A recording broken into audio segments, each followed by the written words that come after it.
Hi, welcome to the Wine Glass, and today I'm going to be giving you guys some drinking facts. So let's start off with what is a standard serving. So a standard serving of wine is a total of 5 ounces, which is 150 milliliters. So right here I have an example of that. I want to hold 5 ounces of wine. And in one bottle of wine, which is 750 milliliters, you have a total of 5 servings. So that's kind of easy to remember, 5 ounces, 5 servings. So let's get into the next fact. The next one is that the American Cancer Institute recommends that men should have no more than 2 servings per day, so 14 in total for the week, and women should have no more than 1 serving per day, which is a total of 7 for the week.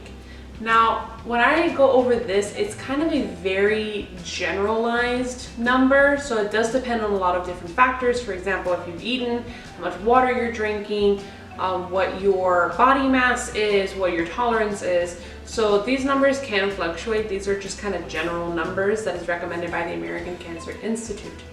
And the next fact that we have is if you're at a party, how much is too much?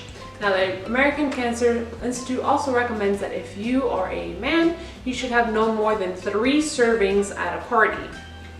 And if you are a woman, to not exceed 2 servings at a party. So for your general everyday, men should have no more than 2 per day.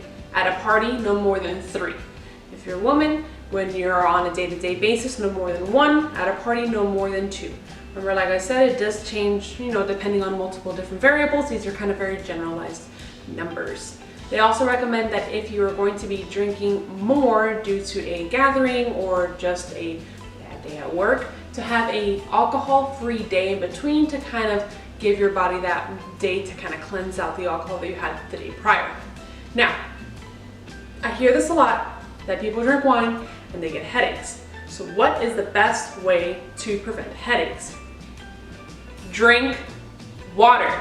You need to drink water in between your glasses of wine, because what causes headaches is actually not sulfur, and it's not the sulfites, it's the dehydration. So when you drink alcohol, you don't have that water in your body, you're starting to dilute, and you need more water. So for every 5 ounces of wine that you drink, you should be drinking 8 ounces of water. So stay hydrated, okay? Get yourself a tall glass of water. And I don't mean a significant other. Get yourself a glass of water in between every single serving of wine that you consume. So let's get into our next fact, which actually ties in with the sulfite comment that I just made.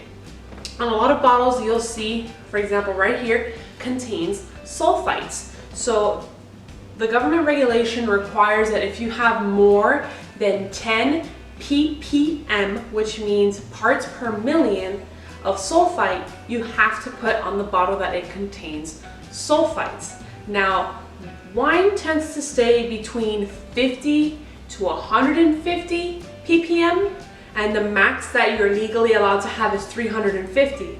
Now, if you think 50 to 150 is a lot, I have a little bit of surprise for you. A regular can of soda has 350 ppms of sulfite. So that's a little fun fact for you. Next is that red wines actually contain less sulfites than white wine does, and dry wines also contain less sulfite than sweet wines do. So if you are concerned about your consumption of sulfites, try to stick to red and dry wines. Those are going to contain less sulfite.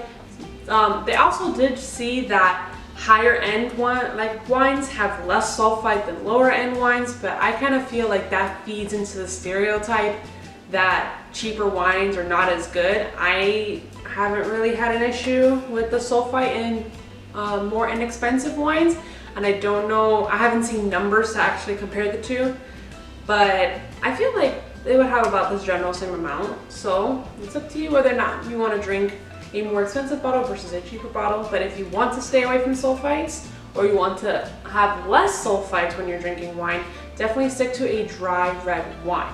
Now, for all of you health conscious people, if you're on a diet, if you are on keto where you're having to count your carbs, your calories, anything like that, I have some great news for you. So a dry wine that has 13% ABV actually has 0 carbs and only has 103 grams or 103 calories in it. Now, what about your sweet wines?